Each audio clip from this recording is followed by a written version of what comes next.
Hi everyone, welcome to my channel. सब सुख लहे तुम्हारी सरना, तुम रक्षक का हूँ को डरना।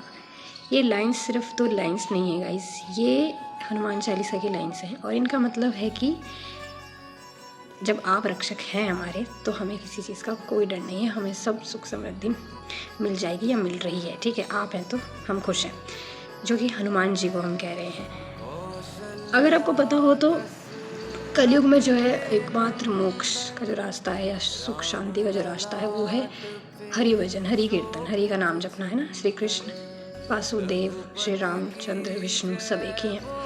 और जब श्री रामचंद्र जी जा रहे थे, उनका जो युग था जब कंप्लीट हो गया था, तो हनुमान जी को उन्होंने यहीं रहने का आदेश दिया था कलयुग तक कि तुम्हें यहीं रहना होगा। और सिर्फ रुकना नहीं, इस कलयुग में जो घोर पापियों से भरा होगा, लोग भटक चुके होंगे सच्चाई के रास्ते से। ठीक है, इतना ज़्यादा लोग गलत चीज़ों की तरफ जाएंगे। उस युग तक आपको रहना है यहाँ पर और लोगों को हरि भक्ति का मार्ग दिखाना है, सच्चाई का मार्ग दिखाना है, सही रास्ता दिखाना है। तो हनुमान जी आज भी हैं हमारे आसपास ही, ऐसा बोलते हैं। And I believe in that कि ऐसा है।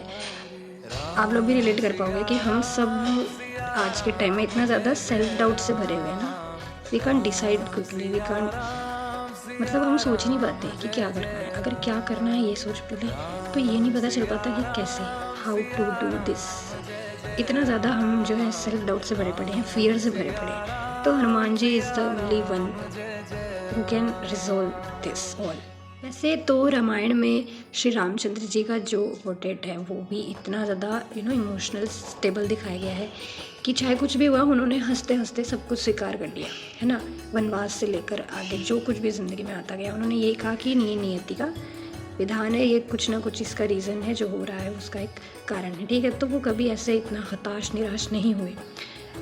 वो जब रो भी रहे हैं ना तो उनका रोना भी अलग है। ठीक है, वो ऐसे इंसान की तरह नहीं रो रहे हैं कि पूरा उनके आंसू बह रहे हैं। लेकिन एक फेज़ आया था लाइफ में जब लक्ष्मण जी को शक्ति लग गई थी, तब वो जो है अपने गोद में उनके सर लक्ष्मण जी का, और वो अश्रु उनके बहते जा रहे थे, रुक ही नहीं रहे थे, और जैसे कि उनकी ज़िंदगी पूरी ख़त्म ही हो गई हो। और तब Hanuman ji the most positive, उस टाइम पे जो उन्होंने पॉजिटिविटी दिखाई थी, वो जो है वैदराज जी को ले आए थे उठाकर उनके घर सहित।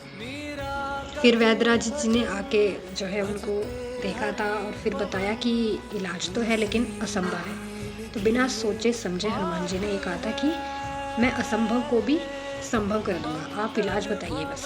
और श्री रामचंद्र जी की भी नज़रें हनुमान जी पर ही थी। तो जब उन्होंने बताया कि इलाज ये है कि संजीवनी बूटी है जो कि हिमालय पर्वत पर है और सूर्योदय से पहले ही लानी है। ठीक है, और उससे पहले अगर नहीं ला पाए तो ये ठीक नहीं हो पाएंगे। तब उन्होंने कहा था मैं लेकर आऊँगा, आप मुझे उसकी आप डिस्टेंस देखो, कहाँ नीचे श्रीलंका और कहाँ ऊपर हिमालय में, कश्मीर से कन्याकुमारी तक की डिस्टेंस है। ठीक है, ना लॉन्ग डिस्टेंस। कहाँ भी इतने छोटे छोटे गोल्स को लेकर इतना परेशान हो जाते हैं। उन्होंने बिना सोचे डिसाइड कर लिया था कि नहीं, मैं ले आऊँगा।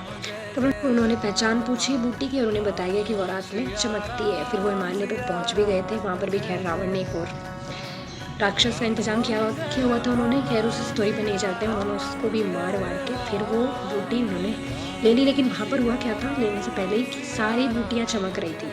अब यहाँ उन्होंने अपनी बुद्धि का प्रयोग किया था, जो कभी कभी हम नहीं कर पाते हैं, है ना। हमें नहीं समझ में आता कि क्या करें। उन्होंने क्या किया था, जब उनको पहचान में नहीं आई और उन्हें पता चला टाइम तो भाई बहुत कम है, तो वो पूरा पर्वत ही लेकर जो है पहुँच गए थे। तो इस तरह से हनुमान जी जो है ना, अगर आप हनुमान जी की उपासना करते हो और उनको याद करोगे टाइम पर, तो वो आपकी ये इम्प्रूव करेंगे capability to take decisions quickly, efficiently, without any fear, without any self doubt. ये मेरा एक्सपीरियंस है। If you are struggling with something, you are not deciding what to do, what is the right path to do it, how can you do this? So Hanuman ji is guiding you. Just surrender yourself, he'll show you the right path, definitely. Jai Shri Ram.